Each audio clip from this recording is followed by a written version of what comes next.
చేస్తారు.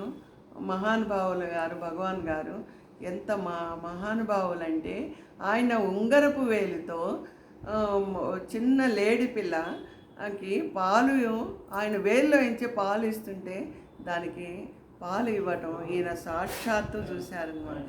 ఆయన ఎంత మహానుభావులు అయితే అలా మనం ఇవ్వగలమా? ఎవరికైనా అలా వస్తుందా? ఆయన ఏమన్నా కావాలని కూర్చొని అక్కడ ఏమన్నా హిప్నటైజం చేస్తున్నారా? చేయటం లేదు కదా. అలాంటి మహానుభావుని నేను దర్శించుకోవటము, ఆ మహానుభావులు నారాయణేశ్వర గారు, నువ్వు మొట్టమొదటిసారి ఇంత ప్రాణానికి తెగించి నా దగ్గరికి వచ్చావు, నువ్వు నా ప్రథమ శిష్యుడివి, నువ్వు సిద్ధయోగి అవుతావు నువ్వు అని చెప్పేసి ఆయన కొన్ని సంవత్సరములు తపస్సు చేయమని ఆజ్ఞాపిస్తే ఈయన కూడా పరశివ శిఖరి ఈశ్వర క్షేత్రానికి వెళ్ళి ఆహారము నీళ్లు లేకుండా తపస్సు చేసి సిద్ధయోగిగా ఈయన అయినారు. అందువల్లనే కదా ఆయన చెప్పినట్టుగా ఆయన లోక కళ్యాణం కోసం నువ్వు అలా ఎప్పుడు నువ్వు నిర్జానం చేసుకోకు.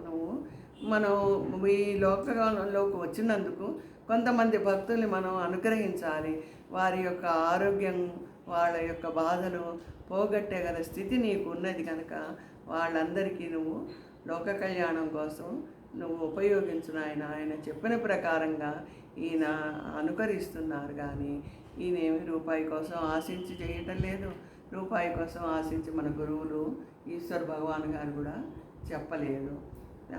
మీకు అందరికీ తెలుసు కదా, ఆత్మస్వరూపులైన భక్తులారా, మీరందరూ ఇలా మనం నారాయణేశ్వర గారు లోక కళ్యాణం కోసం భక్తుల కష్టాలు, అనారోగ్యంగా ఉన్న వారిని ఆరోగ్యంగా చేస్తున్నారు కనుక ఇదంతా మనం గ్రహించి మనం బాలయోగేశ్వరు గారి అనుగ్రహంతో చేస్తున్నారు కనుక మనం ఆయన సేవ చేస్తున్నామన్న భావంతో మీరు మెలిగిన ఎడల మీరు గురుదక్షిణగా ఆయనకి ఇచ్చేది మనం భక్తితో అదేను అవుతారు.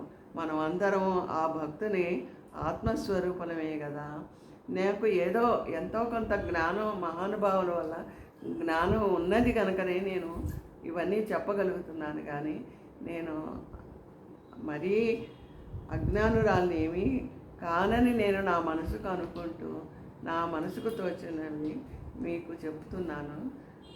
మీరు అందరూ ఆత్మస్వరూపులైన భక్తులారా, మీరందరూ మంచి మనసుతో గురుభక్తి భావంతో నారాయణేశ్వర గారి యందు కూడా భక్తి భావంతో నడుచుకొని మనమందరము ఒక్కటే కుటుంబంగా ఈ భారతదేశం అంతా ఒకటేలాగా మనం అందరం ఐక్యతతో భక్తి భావంతో మనం సేవ చేసుకుందాం. ఎప్పుడు భగవంతుని ఎదుట భక్తులందరూ సమానమే, ఒకళ్ళు ఎక్కువ కాదు ఒకళ్ళు తక్కువ కాదు అన్న భావంతో మనం హృదయంలోకి తెచ్చుకొని అంతరాత్మగా మనం స్వచ్ఛమైన అంతరాత్మగా ఉందామి.